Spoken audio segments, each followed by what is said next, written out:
Hello everybody and welcome to episode 4 of the Dogcast. Today we've got a special guest. We call him the King of Cast, Cameron Smith. How are we doing, pal? I'm good, mate, thank you. Thank you for having me on.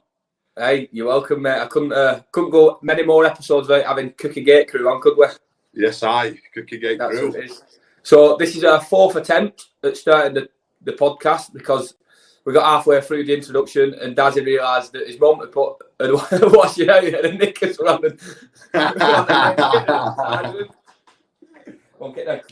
So we'll get going then, Dazzy. How are we coping with the isolation? What sort of things have been up to, mate?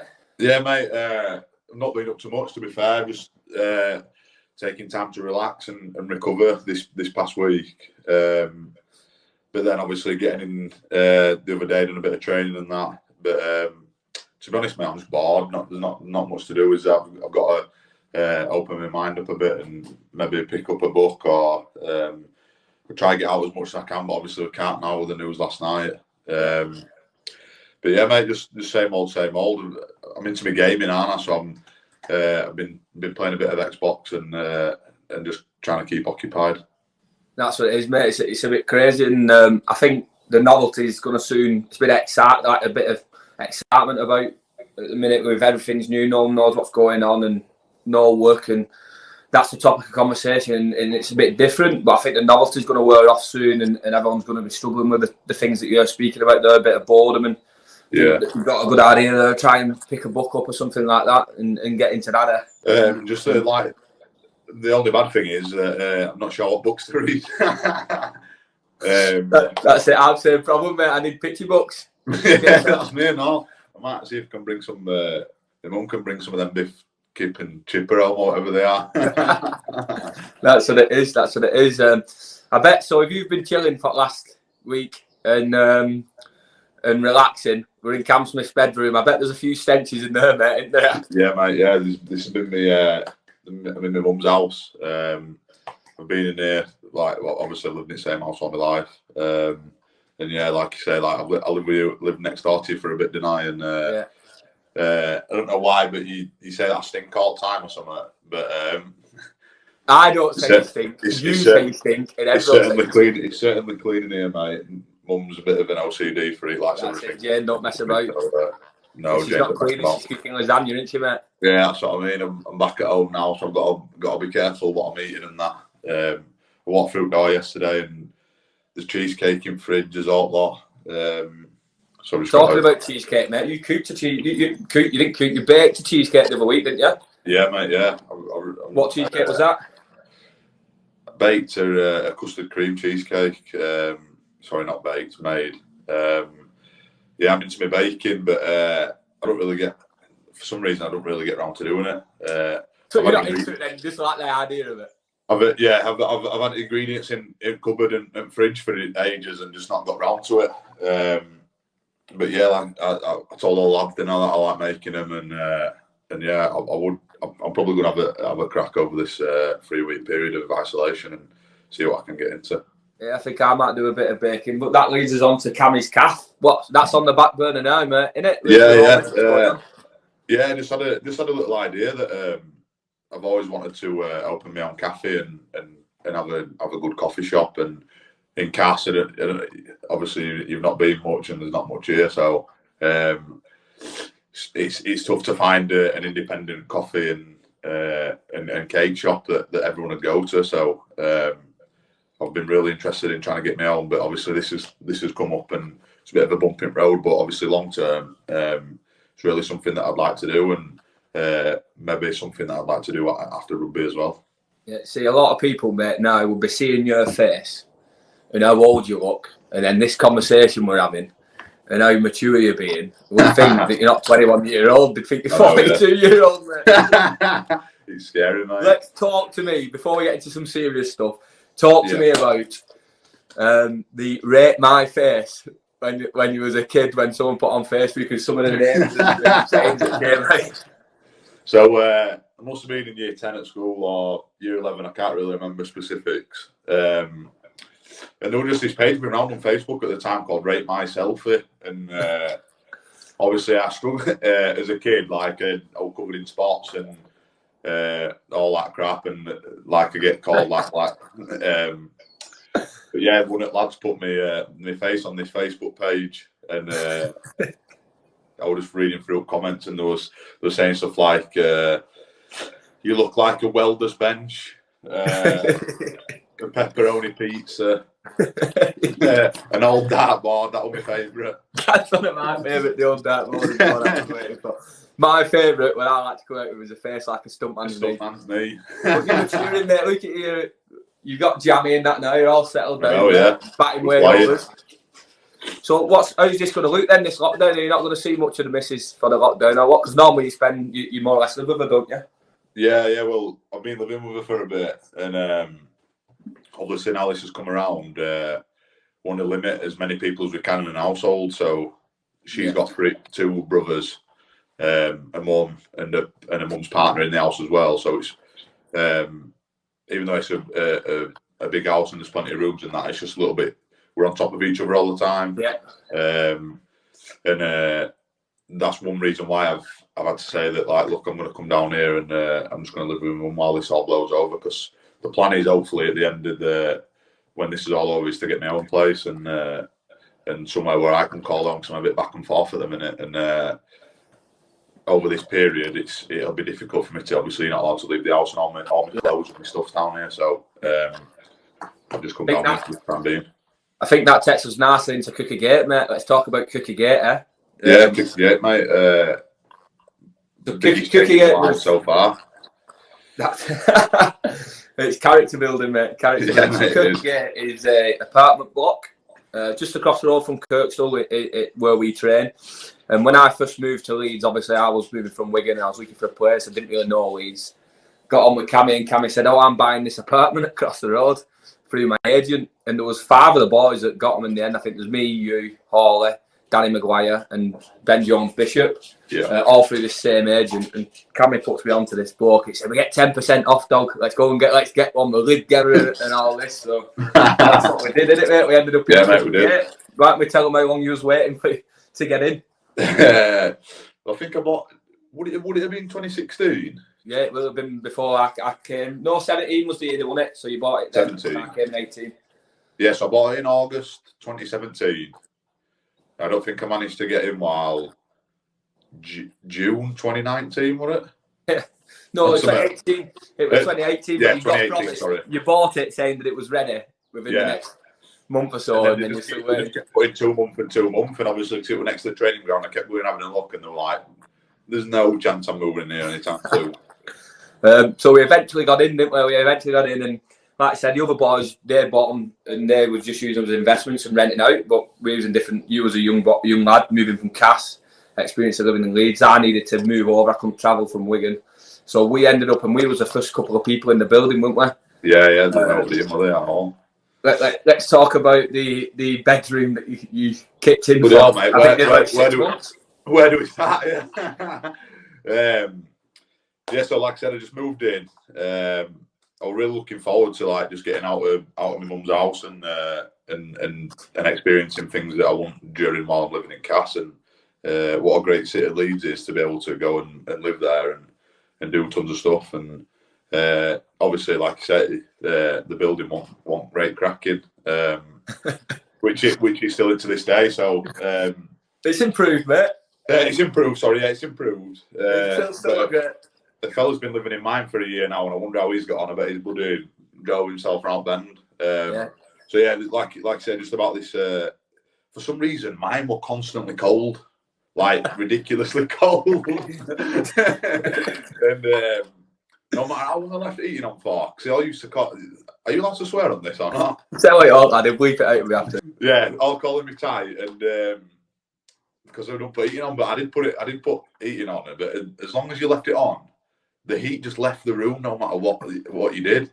So the one night I was playing a bit of Fortnite or something, and I was sat there, and you and Dom Crosby came in, and I said to Crosby, "Crosby, obviously it's tough, isn't he, Dom? He's like, he's like big, yeah, I'll do anything and that." And they said, "Crosby, just go stick your head in that bedroom and tell me what you think." And I just remember him opening the door and going in, and his head just completely fell off, just asking how I'm sleeping there and stuff. But what I used to do is I used to put the heating on and let the room warm up.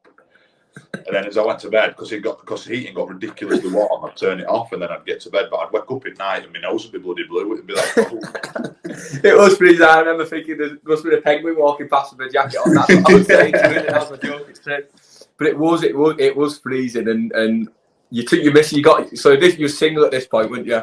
Yeah. And this is no matter how bad Cookie Gate is of a building and whatever.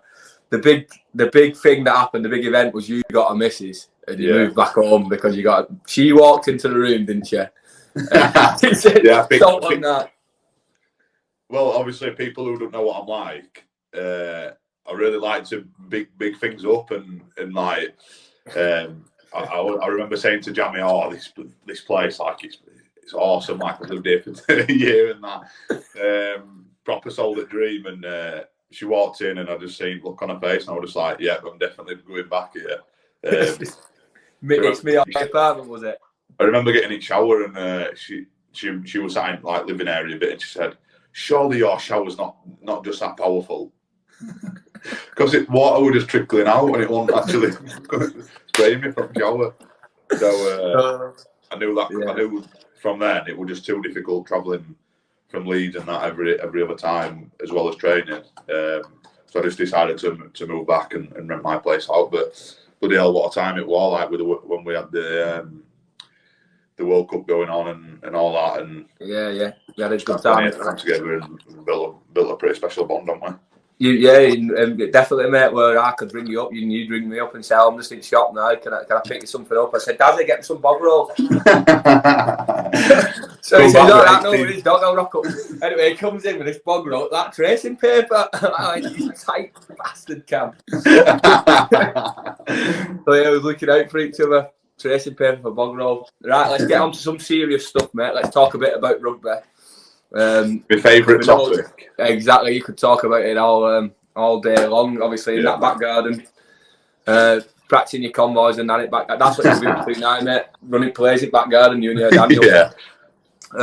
So this year, this has probably been this virus and stuff like that's come at the wrong time for you. Obviously, it's come for the wrong time for everyone. But talking career-wise for you, you just hit the ground running. You'd been nailing that ball playing 13 spot and really suit the way Agar wants us playing, and you're a key link between our middles and our arse. So, how do you look at the start of the season? How do you think you've done? Yeah, mate, I'm just really enjoying it at the minute. Obviously, like you say, we have got a bump in the road with this coming about, but we've really I've had a really good pre-season, and we have as a group, and like I say, these first couple of games we've really hit the ground running, but getting onto that. Ball playing 13 role. I remember having a conversation with Rich, just saying that there's not many in the game at the minute. Or people who like to play this specific role, and this is the role that I've built my game on from being 6-7 years old, and always love to pass and love to play what I see in front of me. And when Rich come in and change his little style of play and wanted that link between us, Haas and his middles, and that voice in the middle of the park with like you and Gailey and Rob Lewin. Just that, I just wanted to when Trent Merrin decided that he was going home. I just thought it was really a time for me to step up, and I had that mindset all pre-season, just thinking that obviously I was out of contract. And I just thought this year, I remember having a conversation with you, just saying like, we're both in a similar position, and we're both like willing to work really hard and do something special this year. So, like I said, mate, it's a bumping road, but hopefully when this is all blown over, we'll just kick on and keep doing what we're doing. Yeah, do you want to talk a bit about the big thing for you? Ball playing for you comes natural. And probably fitting into that role is really natural. It's just the thing for you to probably work on, and what you've been developing now is when to run, when to actually just front up and play like a middle, and then when to get that balance of actually when to play. Can you just give us a bit of an insight into some of them conversations that you've had, or how you have approached that this year? Yeah, mate. Well, I remember I've had plenty of conversations about this, and obviously I've been, as being a young kid and trying to get you into the first team, you sometimes have to play where you don't want to play and fill specific roles that need filling that week or whatever. And I'm pretty lucky to be gifted to be able to pass, and just it comes natural to me.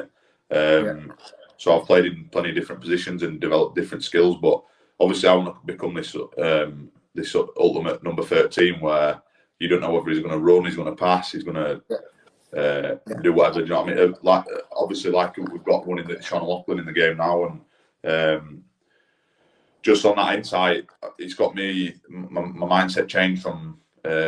Obviously, I've had to do the tough stuff and take that carry, and that's something that I've really worked on this year. Just knowing when to play and when not to. Like, I had a conversation with Adam Cuthbertson because he's a pretty similar player to me. And as a young kid, he always used to want everything at once, which I was the exact same. And I'm sure that tons of young kids are the same now. But when he says Cam.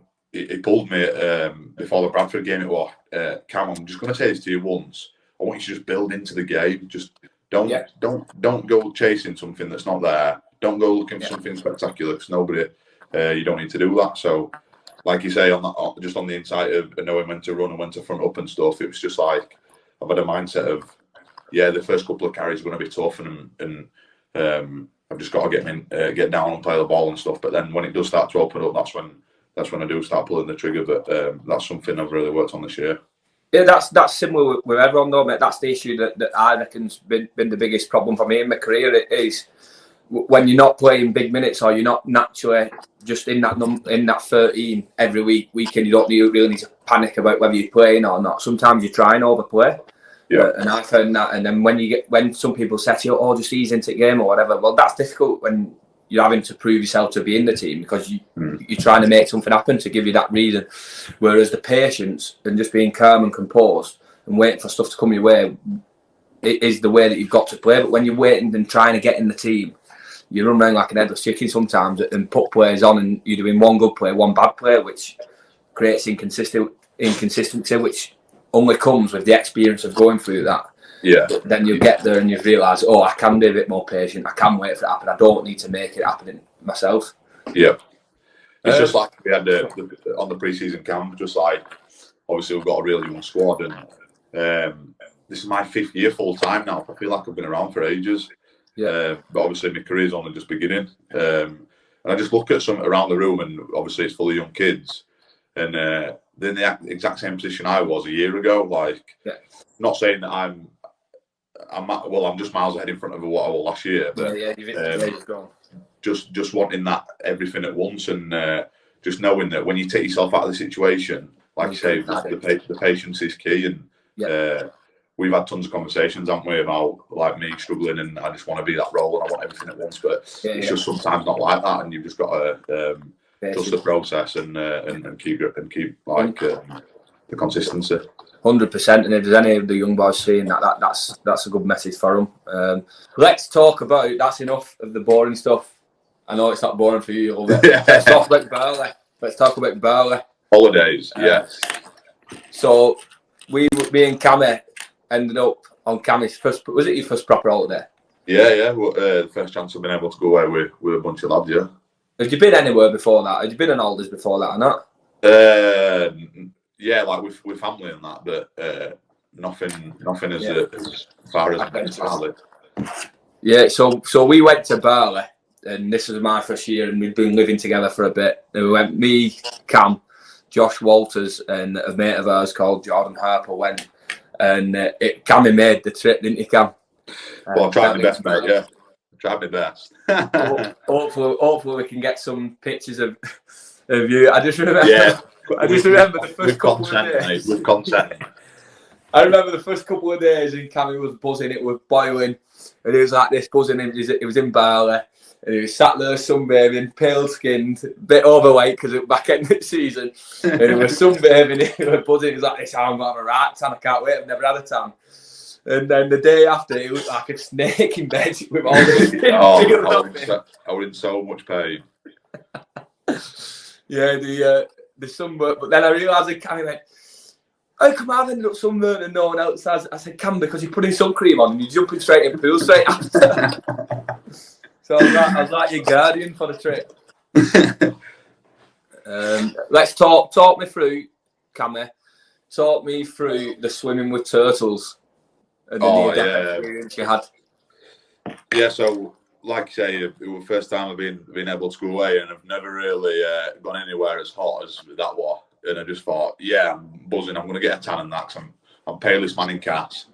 So yeah, we get to the island, don't we? Gilly Tea, which we don't really speak about much because we loved it that much. Yeah, and it brings us down when the weather's like this here. But yeah, so we go swimming.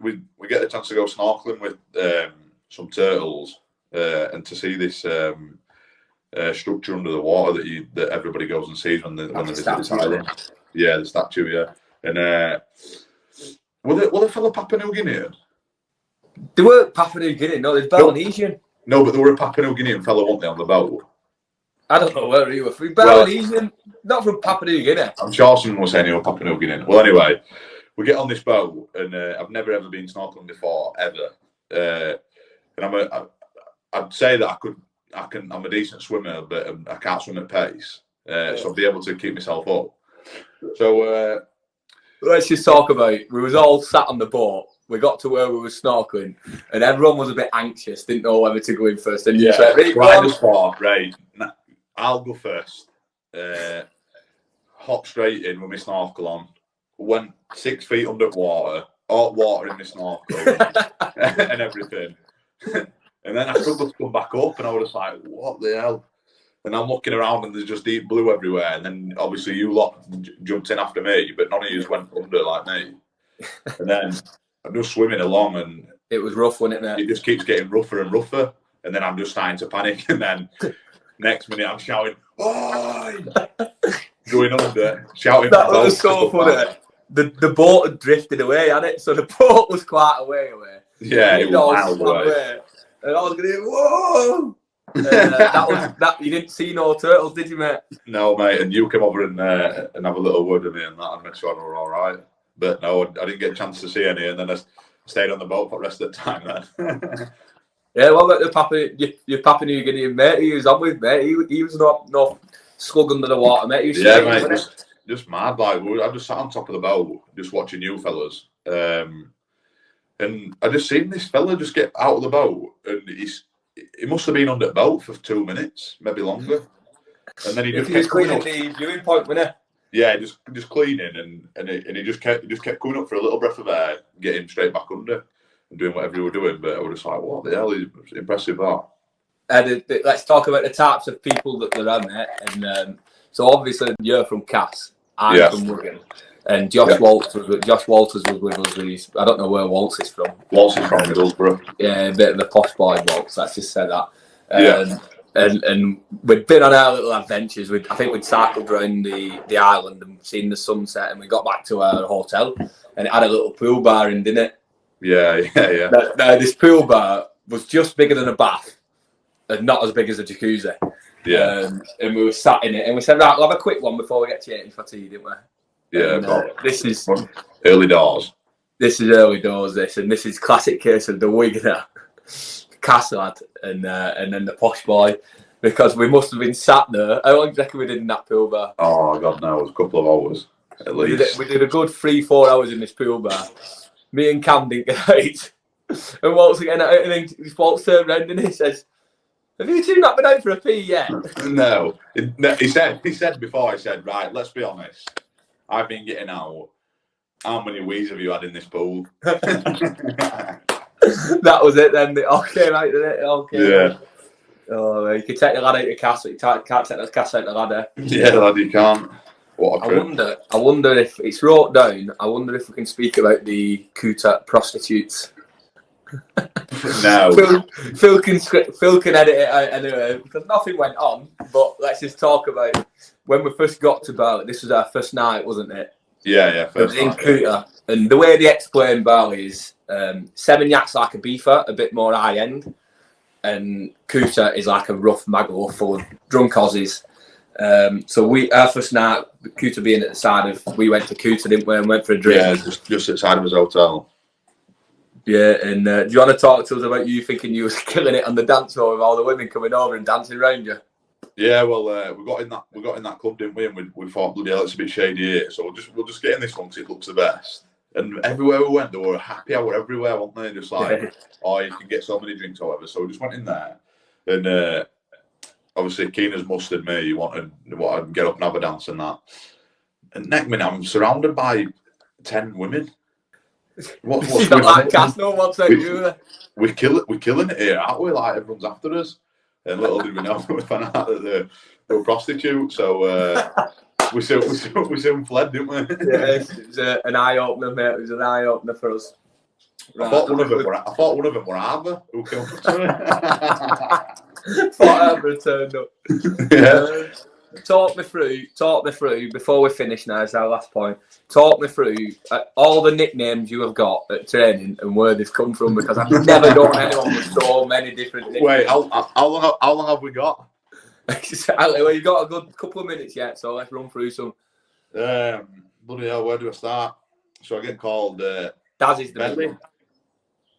What's the big one? Sorry, Daz is the big one, isn't it? Yeah, Daz is the big one. When Brad Singleton were here, he used to call me one every other day. I collected some coins at Trio where we used to have a feed. I got called £2 coiny lad. Devil lad.